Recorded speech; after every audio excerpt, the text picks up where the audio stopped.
welcome to the Yarn and You Girl podcast. I'm Janine, also known as Yarn and You Girl, and this is my channel where I get on and talk about all the crafting, designing, knitting, crocheting, sewing, whatever that I am doing at the moment. Thank you so much for spending a little bit of your time with me. I'm really happy to be here. It has been a couple weeks since I last podcast, and a lot has been going on. And I was very much looking forward to today to spend some time podcasting and getting back into the groove. There's been a little bit of turmoil in my life lately, but I won't go into that in the beginning here. I'll talk a little bit about that later because it's pretty heavy stuff. And if you don't want to be involved in all the heavy crazy that's happening right now in my life, just hang out for a little while for the knitting stuff, and then you can kind of tune out later if you want to. But if you do want to know what's going on, I will tell you guys all at the end of the episode. Today is Saturday.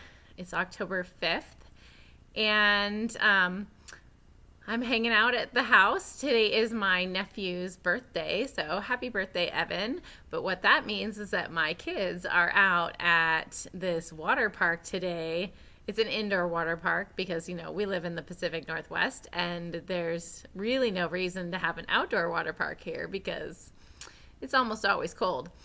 So they are with their aunt and uncle all day long, and my husband's at work.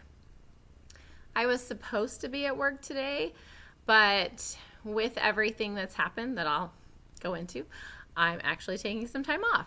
So I thought I'd take a couple hours while I had it and podcast. I have a few finished items, not so many works in progress right now. I'm trying to be very monogamous with the things that I am working on, but I've got lots of acquisitions, and I don't know what's going on with that there, but I bought a lot of yarn and a lot of different things lately, so I'll share that with you guys at the toward the end of the episode also. Welcome if you are a new viewer. Thank you so much for popping over here, and welcome back if you guys are my regulars. I really appreciate you spending, again, some time with me. It's just a lot of fun to do this, and I wouldn't do it if I wasn't for you guys. So, first off, finished objects. I think you guys haven't even seen any of these even in process, because I think the last time I podcast, I had just watched, afterwards, I had watched the Naughty Knitwits, and they were talking about the Turtledove sweater and how it's like the perfect sweater, and the Woolfolk Luft was like the perfect yarn, and the sweater and the yarn, and they were just like made this like perfect combination. So we all kind of got together and went to Starlight Knitting Society and met up one day, and that's where Starlight carries Woolfolk Luft. So I decided that I would buy some. And it's a bulky weight yarn, and it knit up so fast. So this is the Turtledove that I'm wearing, one of my finished objects. I'm going to back up here and stand up so you can kind of see what we're talking about here. It's by Espace Tricot, I think is the company. It's a free pattern on Ravelry. It's like a sweater style poncho kind of thing. Now, I really enjoyed knitting it. It was very fast. It's all like one piece. So from, the top down, super good for beginner knitting. You don't have to worry about like picking up for stitches on the neck because that starts that way. And you just have to grab, you go all the way to the bottom, and there's two different bottom options. And then you pick up your stitches on the sleeve, and you just work a little bit for the sleeve. So really good beginner sweater pattern, I thought. I do have a few things that I would modify, and I am going to make another one, but I didn't know this at the time. So the neckline here, I think, is a little too high for me. It's part of the problem that I had, same problem I had with the flax. The flax doesn't have any shaping in the neck. It's just you cast on and just start knitting the shoulders. And so the front and the back are the same height. Now this one does have a little bit of short row shaping in the back to help kind of bring that back up a little bit and put the neckline down a little bit. But for me, it wasn't enough. So what I think I'm going to do if I end up making another one, which I will because I did buy some more yarn to make another one, I'm going to cast on most of the stitches for the back and the arms, shoulders, and like maybe 1 stitch or 2 stitches on the front here. And then I'm just going to work like a provisional cast on, or I'll just like work a regular cast on and then pick up stitches if I need to for the neckline later. But then I'm going to just work it back and forth for a while and then join it when I finally want to make the neckline, if I get it like low enough where I want it, which I think is going to be kind of here. It's just a little bit lower, maybe a couple rows lower than it was. I will just like cast on the amount of stitches to add and then start working in the round from there. So the neckline in the front will then be a little bit lower. I like that a little bit better. You can't do too many short rows on the sides because it's such bulky yarn. You don't have a lot of stitches to work with, so things go very quickly. And the short row shaping that they have for my size, there was literally like just 2 short rows that you did. So it was just a slight rise in the back. But for me, I think I want a little bit lower in the neckline, so I'm going to adjust the neckline. And then I was also thinking I might make like a cowl. I'm really into like cowl necklines on sweaters. I think it'd be really great. So what I'm thinking of doing is making a cowl neckline here, and then just adjusting the sweater, the whole, making the sweater the rest of the way in the size. I did make the second size. I don't know if that was like designated small or medium or something like that, but I did make the second size. I'm very happy with the way it turned out.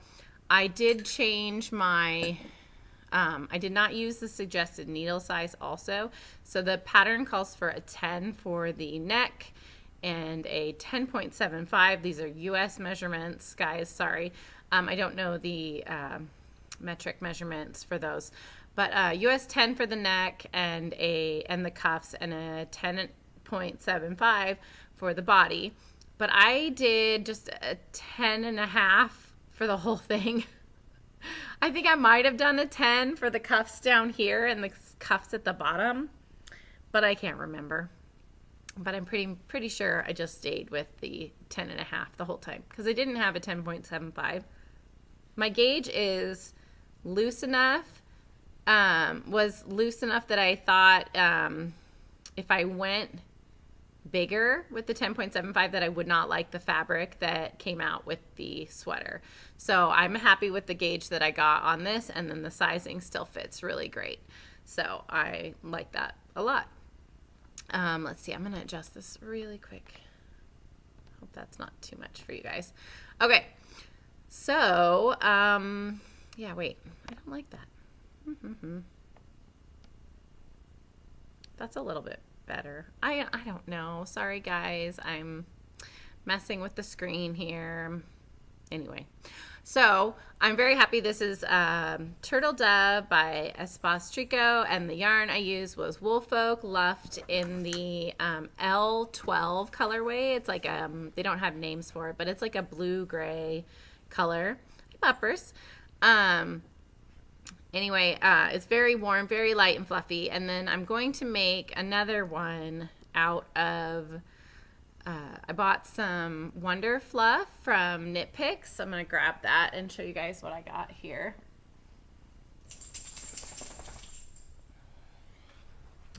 So a friend of mine, Pam, who had also made the Turtledove, she made it out of this. This is Wonderfluff, which is a Knit Picks bulky weight yarn. It is 70% baby alpaca, 7% merino, and 23% nylon. Now, I was a little concerned about the alpaca because I have I've made a shawl with baby alpaca and camel and stuff in it, and it was very itchy around my neck. But Pam had made a Turtledove in this yarn in a different color, and we all had like a little knit group meeting at this coffee shop in the area, and she had brought hers, and I tried it on, and I sat wearing it for a while, maybe an hour or so, and I didn't feel like it was too itchy around my neck. So I decided I'd buy some. It is very soft and very fluffy, and the color I got was the Brindle Heather. It's like this orange, rusty brown color. I thought that would be really good.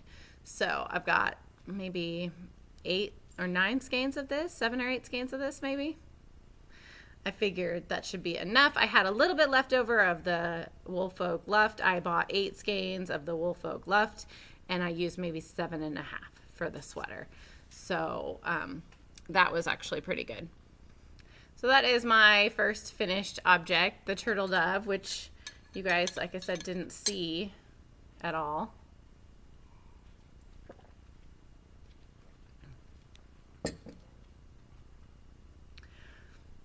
My second finished object is a hat. It's not one of the bulky weight hats that I was working on, but this is done in Hue Loco, one of the DK skein I got when I went to Candy Skeins in Astoria, Oregon. This colorway is Dirty Talk, and I don't think I told you guys that last time, but it's really pretty. It is like a gray base with all these multicolors, and I did the Thunderstorm Toque. I think that's how you say it. I don't know. At least that's how the Cozy Up Knits girls say it. They call them toques. So it has this awesome like cabled pattern, and I really enjoyed this pattern so much. I'm going to actually add it to a sweater design that I'm working on because I loved the cabling of it. So I'll show you guys that in a little bit too. I'm working on that. I just thought it was really cute. It was a DK weight in the sweater or the hat. It's a little, I don't know if it's, it looks kind of funny on me, but it was really cute. And I liked the pattern a lot, and I thought it was a good way to use up that one skein of yarn. It's a little tight, so I'm wondering if it might be better for, like, I haven't blocked it yet, and I haven't woven in the ends. I'm hoping if I block it, maybe it'll loosen up a little bit because it's a little tight here. But yeah, it was a good pattern. It was not free. It was a pay-for pattern on Ravelry, the Thunderstorm Toque, and I am not sure who the designer is, but I will make sure to put it in the notes below so you guys can see, and I'll put it in the down bar, but I'll also put it up on the screen here so you guys can see what that is. It was very quick, very fun to knit. The only other thing that I have been working on is my design sweater lately, and that is in Brooklyn Tweed. And I think I showed you guys this last time, a little bit of it maybe. It is in Shelter in the Amaranth colorway, and I think I bought 9 skeins of this, and I am making a sweater. I bought a book to help kind of with design and numbers and the math and construction of sweaters and stuff like that. I will show you that in my acquisitions, but this is going to be like a drop sleeve shoulder or drop shoulder sweater, and it's going to have that cabled pattern on the bottom of the sweater here. So I've just started, I've got the body pretty much done, and I've just started the ribbing portion before I go into that cable. And yeah, so far I've tried it on. It fits really well.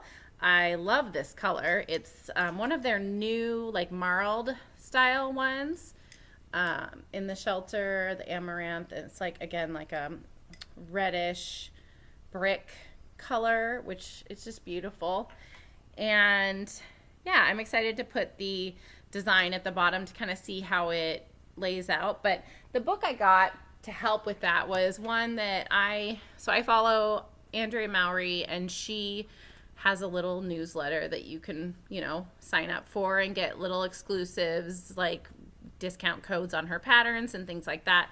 But she also puts at the bottom of her newsletter kind of like what she's currently interested in, like what her favorite television show is at the moment, the book that she's reading, different things like that. Well, she posted that this was like the one knitting book that she couldn't live without, and it's called Knitting from the Top, and it is by Barbara G. Walker. It is a very old book, originally published in the 70s, I want to say.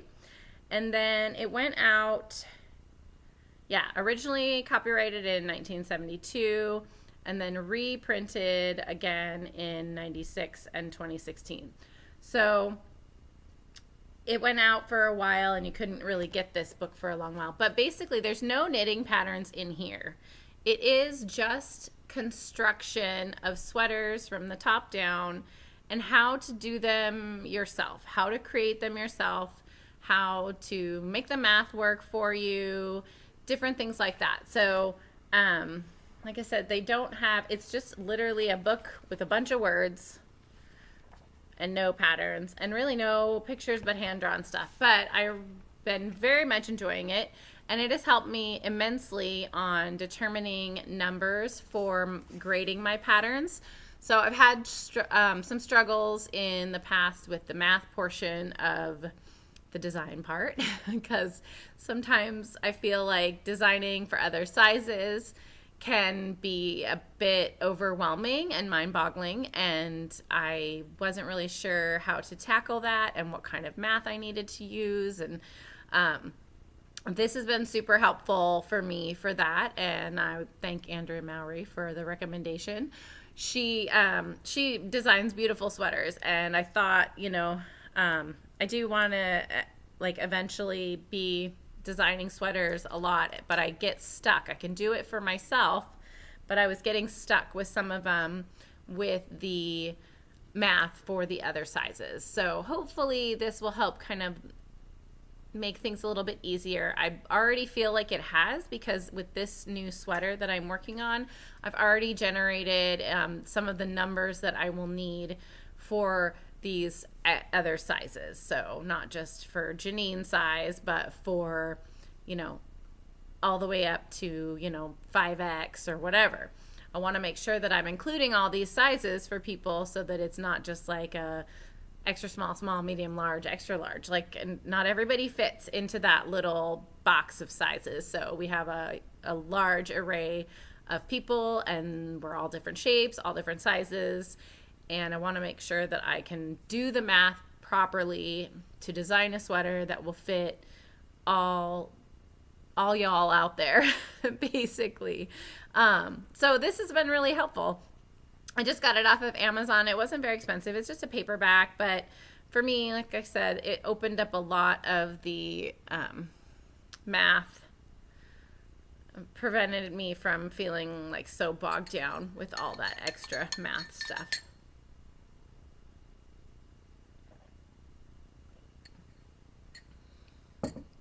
Okay, that's really all I've been working on. I'm pretty monogamous on this. I was pretty monogamous on this, and I do have a sock pattern I'm still working on, but I have not touched it since I've done the heel.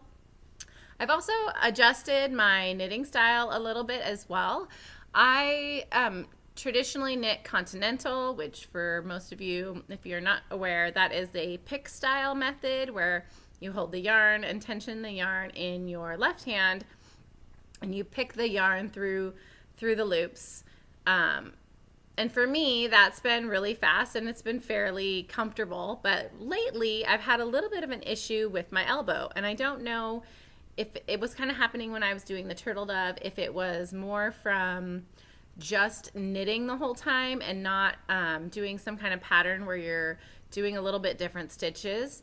I think it was also possibly because I was using a larger size needle than I'm used to. That might have affected it, but my elbow was giving me some serious trouble. It was hurting quite a bit. So I decided to do a little bit of research and try to figure out if I could find a different way, which I've looked into these things in the past too.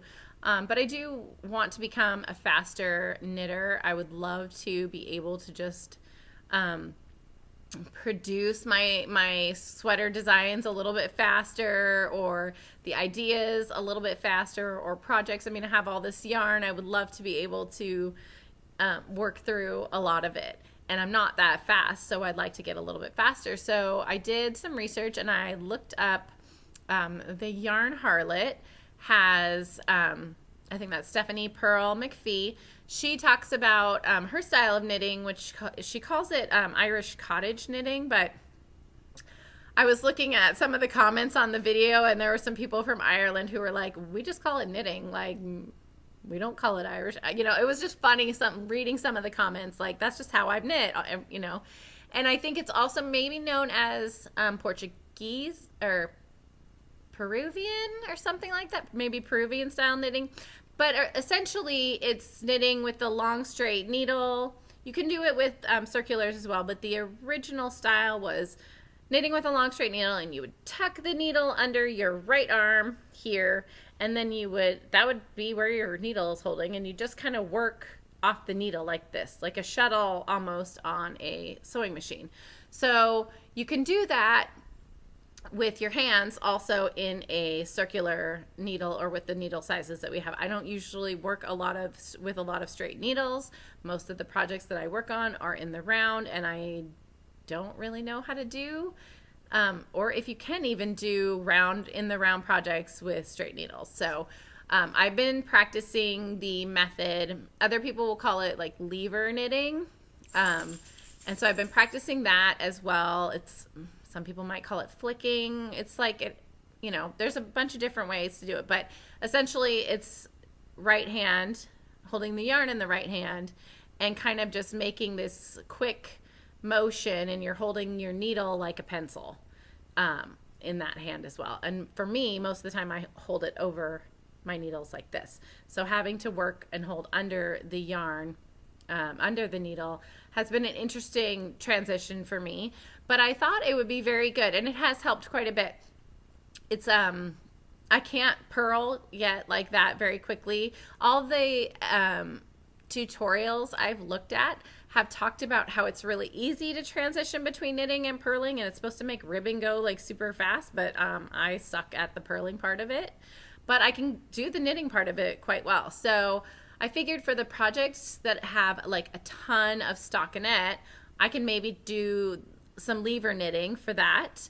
And then for the projects that have a mixture, I can switch over to my continental style, because I can do the transitions back and forth between knitting and purling quite easily with continental. But some of these sweaters that I've been working on lately have miles and miles of stockinette, and that I think was bothering my elbow.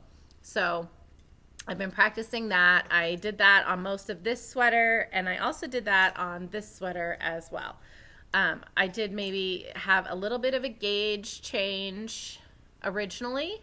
I might be a smidge tighter with the lever style knitting than my original continental style, but it was really also fun to kind of learn a new technique and learn how to knit in a different way, because I really want to make sure that I can maintain knitting for a long time and not injure myself. And there have been periods in my knitting life that I have hurt from it because I've, just overdid it.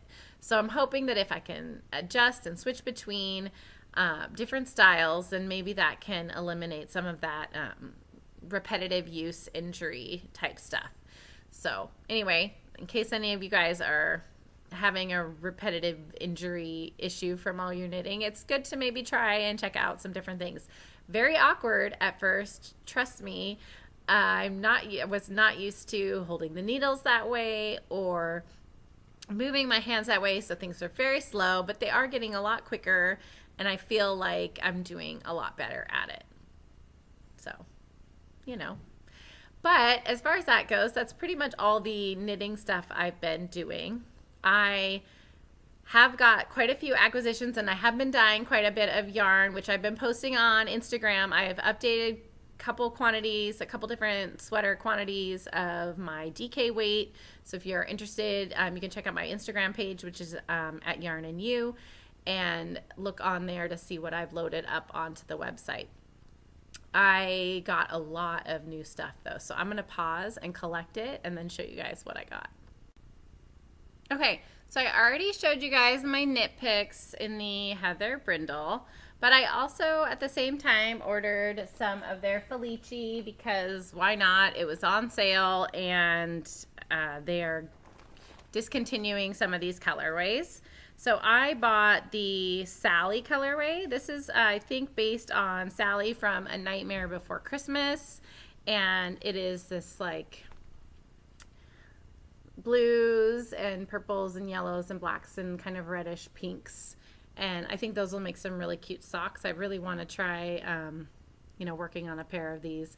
But obviously I've got like a billion other things to do right now. But, you can always use some Felici in your life. It's definitely affordable sock yarn, and it makes for most of the time pretty good stripes. I have had some issues with Knit Picks Felici in the past where the colors have bled or they've not done a very good job. Their quality control maybe wasn't as great, but for overall, for the cost and the of the product, it's not that bad. I also bought a bunch of extra Malabrigo because you guys know I'm making everybody hats for Christmas this year, and I had run out of all of my Malabrigo Rasta for the chunky Twist of Fate hat that I am making for pretty much everyone I know. So I've got this color in the Rasta, which is Laguna Negra, and I bought this like stitch red, which kind of this crimson maroon. I also bought this one, which is Baya Electrica. And this last one, which is a fuchsia. It's coming out less fuchsia, but it's quite a bit brighter than you're seeing it on the screen. And then I bought one in the Carachol because my coworker actually wanted this particular one. And it's just the pearl Carachol one. So all of those are bulky weight yarns for the Twist of Fate beanie that I'm going to be making for my coworkers and some of my family members for Christmas. Obviously I bought like a bunch of Woolfolk Luft, but I already made that into a sweater. I've obviously bought a bunch of Brooklyn Tweed, which I think I showed that to you last time, but I can't remember. There's so much going on. And then recently I bought some Gale's art. She does sock blanks and different things, and I saw somebody knitting a sock with this sock blank, and I really, really wanted it. So it is like spiders and this lovely like purpley gray and lime green, and the spiders are just awesome, and it looked really cool when somebody was knitting it up. So this is just a single sock blank. I've made socks with her yarn before and done I think I did Hermione's everyday socks with the last one, but I think I would love to be able to use all of the sock blank because the last one I didn't use it all, and it would be kind of cool.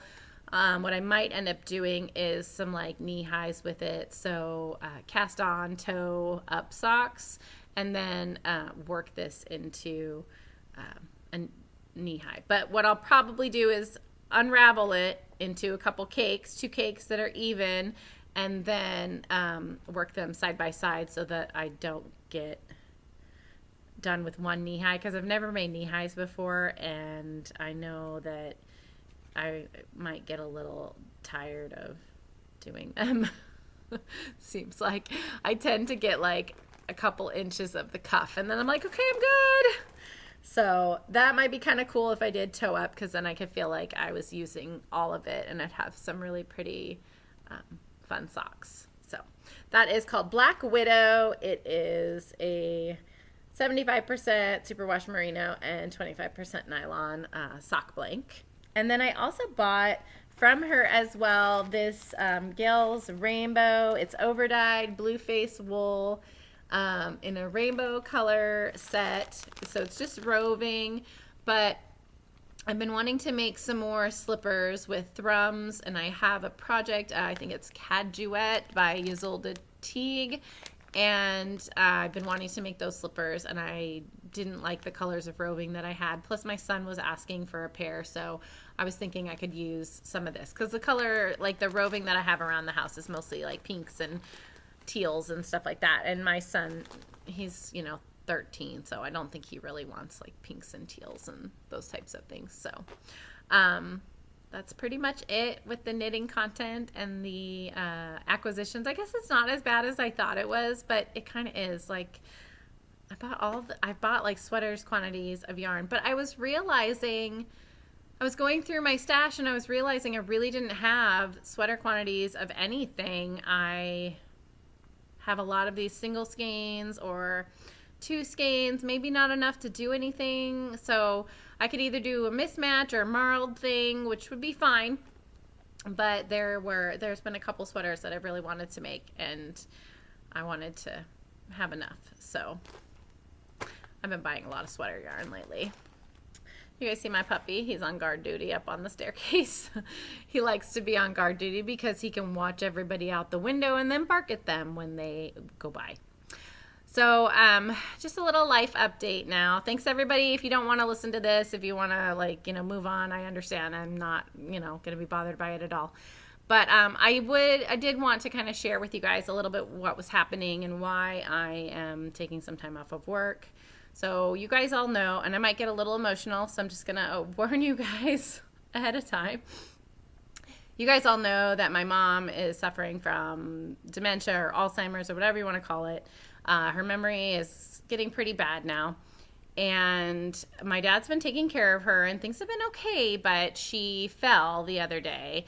And I guess her foot fell asleep when she was sitting on the couch or something, and she went to get up, and it just crumpled underneath her, and she fell.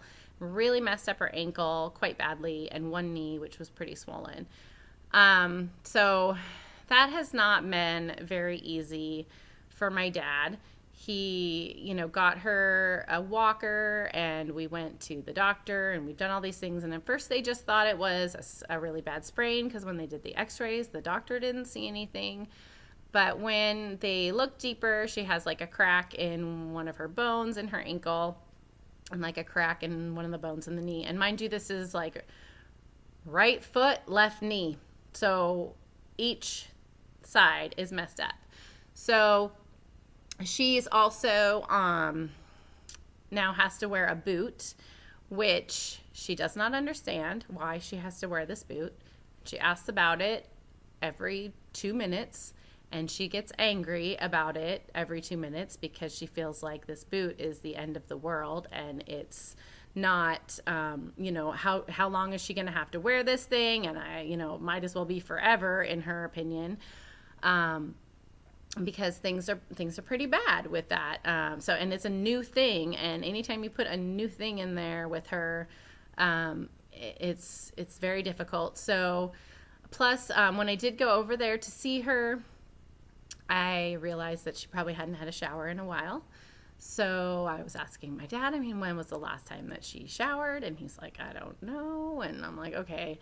So he doesn't want to ask for help because he's, just doesn't want to be a burden on anyone. But I decided that I think he needs some help.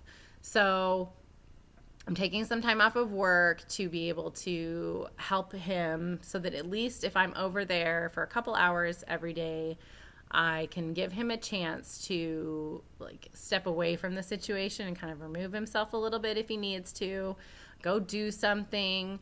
I can also help my mom shower, which I've done a couple of times now, which I thought would be kind of weird, that she might be weird with it, but it wasn't at all, which was good, because I kind of worried about how she would respond to somebody else helping her get clean. But she was really actually quite grateful. And she was the one who always taught me that when you're sick and you don't feel good, you always feel better if you have a shower. So I've been kind of using that line with her, like, let's get you showered. I know you're going to feel like 100 times better as soon as we're done. And it's true. It's been helpful quite a bit. Blow dry her hair afterwards, get her kind of cleaned up and feeling, better. And I realized she didn't have a lot of things. And these are things that girls normally think of, but boys don't normally think of. My dad said she would say that she was going to take a shower, but then maybe she wasn't, he wasn't paying that close of attention because he felt like, I mean, these are like ingrained things that you do all the time, and he wasn't, I guess he wasn't recognizing that she was forgetting to do these things. Well, he's recognizing it now. So that's good. He's, he does all the cooking and he can take her places and do all those things. And but he just wasn't thinking about some of that like basic hygiene stuff that most of us take for granted because we learned how to do it a long time ago and we do it on a routine all the time. Well, she, with her ankle and stuff, obviously, like she can't do that on a routine. But I think even before the ankle, she wasn't really remembering, or maybe, she thought she'd already taken one or something. So I'm taking probably a couple weeks off because I think that he needs it and mom needs it and stuff. And so that's what I've been doing this past week, and part of the reason why I have been a little bit slower on some of the things that I've been working on. However, it has been kind of fun in some regards too, because I go over there and my dad is working on, I taught him how to knit recently. I'd also re-taught him a while back how to crochet, but I taught him how to knit recently, and he, every time I go over there, he's like, I don't know what I did, like help me fix this mistake. And he's making this like giant Gansey style Afghan. And so that's been kind of good to knit with him. And then mom seeing us knit, like she knows how to knit, but she kind of forgot, or wouldn't pick it up. Well, I was like, here, let's try, she wanted to do something like that. So I'm like, yeah, let's try and get you started. And she's like, well, I'm not sure what I'm supposed to doing. I'm like, well, just let's try not to think about it. Let's just I know your hands have the muscle memory there. So I will show you the first one, and then as soon as she saw the first one, she was like, oh, okay. So she cast on, and then she's been knitting, working on like a dishcloth or something. But I think that's been good too, because it's giving her something to take her mind off of all this other stuff that's going on. And I'm just worried. I'm worried kind of how things are going to be, how well she'll recover, that kind of thing. So anyway, yeah. Real life hits you in the face sometimes. So, but I mean, I know that this is good, that I'm taking the time off, and I don't, regret taking the time off from work. I'm trying to still I am still doing my yarn stuff because that's pretty easy to manage from home, and I can still spend time over there if need be. So anyway, if you could all keep us in your thoughts, and hopefully, cross our fingers that she'll heal up real nice and things will be back to normal soon. That'd be great. We do have physical therapy coming by. She's got benefit that allows her to have physical therapy. So they came by yesterday, kind of assessed safety in the house, like fall risks, things that she could do, that we could do. What kind of things we might need to help make it easier for her. So that was really good. And then they taught her a couple different exercises that they want us to do with her also. So yeah, that's kind of what's going on. So anyway, thanks for listening. Thanks for sharing, hanging out. And that's all I have for knitting, but I'll keep you guys posted. I do have that fingerless mitt pattern coming up in about a month, actually, almost exactly a month from today.